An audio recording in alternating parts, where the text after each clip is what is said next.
നമസ്കാരം. G7 ഉച്ചകോടിയുടെ ഭാഗമായി പ്രധാനമന്ത്രി നരേന്ദ്രമോദി ഇന്ന് ഇറ്റലി സന്ദർശിക്കാനിരിക്കുകയാണ്. ഈ ഇറ്റലി സന്ദർശന വേളയിൽ അദ്ദേഹത്തിന് മറ്റൊരു പ്രധാനപ്പെട്ട ദൗത്യം കൂടി ഉണ്ടായിരുന്നു. നമ്മുടെ രാഷ്ട്രപിതാവ് മഹാത്മാഗാന്ധിയുടെ ഒരു പ്രതിമ അനാച്ഛാദനം ചെയ്യുക എന്നുള്ളത്. എന്നാൽ ഇപ്പോഴിതാ ഇറ്റലിയിലെ മഹാത്മാഗാന്ധി പ്രതിമ ഖാലിസ്ഥാൻ അനുകൂല സംഘം തകർത്തതായുള്ള റിപ്പോർട്ടുകൾ പുറത്തു വന്നിരിക്കുകയാണ്.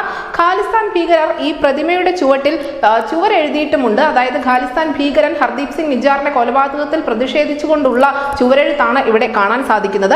ഇതുമായി ബന്ധപ്പെട്ട് വിദേശകാര്യ മന്ത്രാലയത്തിലെ ഉദ്യോഗസ്ഥർ ഇറ്റാലിയൻ അധികാരികളെ വിഷയം അറിയിച്ചിട്ടുണ്ട്. അതിന്റെ ഗൗരവം ബോധ്യപ്പെടുത്തിയിട്ടുണ്ട്.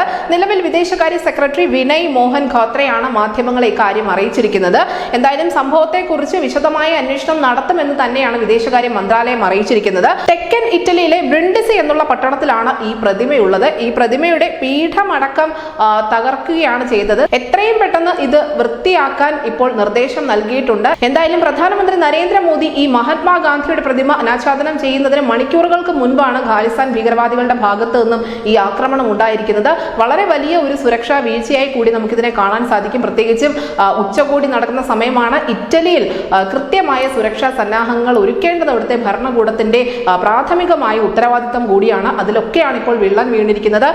ഇന്ത്യയുടെ രാഷ്ട്രപിതാവിന്റെ പ്രതിമ തന്നെ തകർത്തിരിക്കുന്നു ഖാലിസ്ഥാൻ ഭീകരവാദികൾ. ഇതിനു മുൻപ് നമ്മുടെ മുൻ പ്രധാനമന്ത്രി ഇന്ദിരാഗാന്ധിയുടെ പ്ലോട്ടുകൾ, അതായത് ഇന്ദിരാഗാന്ധി വെടിയേറ്റ് വീഴുന്നതിന്റെ ദൃശ്യങ്ങൾ വഹിച്ചുകൊണ്ടുള്ള പ്ലോട്ടുകൾ കൊണ്ട് ഇവർ ഒരു പദയാത്ര പോലും നടത്തിയ സംഭവങ്ങൾ ഉണ്ടായിരുന്നു. അതിന് തൊട്ടു പിന്നാലെയാണ് ഇപ്പോൾ മഹാത്മാഗാന്ധിയുടെ പ്രതിമയ്ക്ക് നേരെയും ഖാലിസ്ഥാൻ ഭീകരവാദികളുടെ ആക്രമണം ഉണ്ടായിരിക്കുന്നത്. ന്യൂസ് ഡെസ്ക് ഇൻസിറ്റി മലയാളം.